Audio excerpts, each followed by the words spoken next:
Bitcoin maintains its crab-like price action as it continues to move sideways in lower and higher time frames.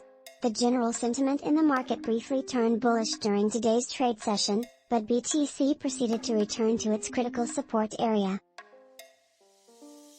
Related reading: Bitcoin observes longest stretch of extreme fear since April 2020. At the time of writing, BTC's price trades at $29,700 with a 7% loss in the last 24 hours.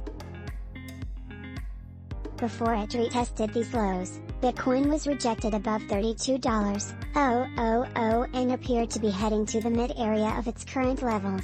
The first crypto buy market cap could react to the downside price action on traditional finances. As NewsBTC has been reporting, Bitcoin presents a high correlation with the S&P 500 and particularly higher with the Nasdaq 100 index.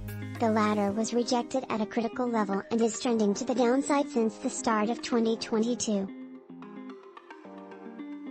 This reaction was generated by the U.S. Federal Reserve, FED, and the start of their Quantitative Tightening, QT, program.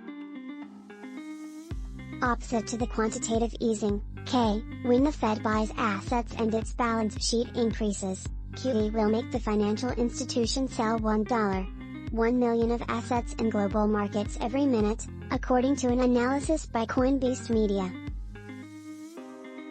As a consequence, global markets, including the crypto industry, could experience more downside pressure.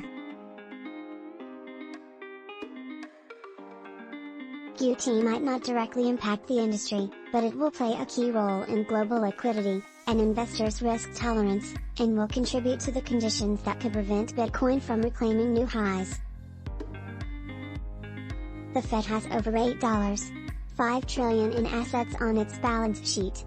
As CoinBeast explained, the last time the Fed began its QT, the financial institution sold less than $1 trillion of its assets. This resulted in a 3-week crash in the stock market, which recorded a 22% loss over that period. The report added this created a dollar shortage and a banking crisis to begin in the overnight repo market in Q4 2019. This forced Jerome Powell to famously end QT in September 2019 and spawned the infamous Powell Pivot. At that time, macro conditions forced the Fed to change its course of action.